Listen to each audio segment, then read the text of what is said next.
Has been thrown into the works of the business of car importation. Parliament has found itself on the spot after adopting a report to stop the Kenya Bureau of Standards from contracting 2 more companies in the pre-export verification of used motor vehicles, spare parts and machinery imported into the country. The move has left other actors in the sector accusing the House of wanting to retain the current monopoly status in the sector.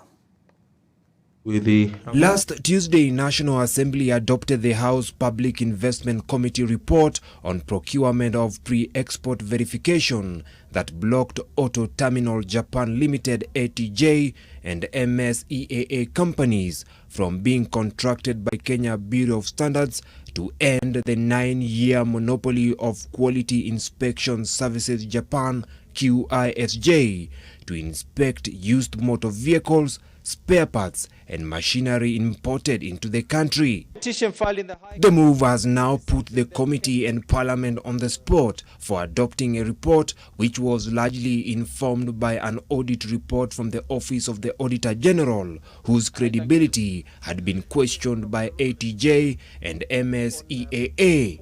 Auto Terminal Japan Limited ATJ had tabled evidence before the committee that showed that the monopoly company QISJ had facilitated the auditors' travel and stay in United Kingdom, Japan and South Africa to audit their facilities.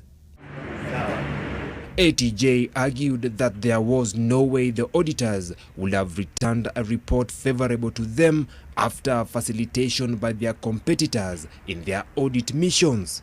In its letter, ATJ says despite the auditors visiting QISJ subcontractor in South Africa, they claimed to have been unable to visit ATJ's subcontractor in South Africa, but yet made a positive recommendation for QISJ while negating their capacity. The House Speaker Justin Muturi wondered why the report recommended the 2 companies be investigated and findings reported back to the House. You know, the impression created is that you don't want to let off. You don't want to let off this matter.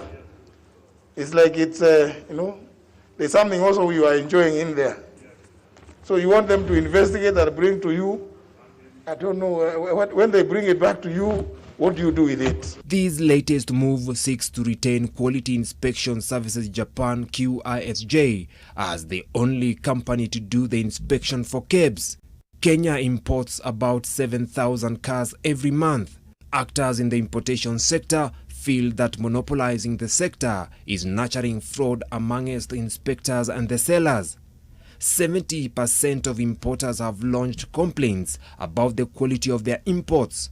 These includes change of car mileage.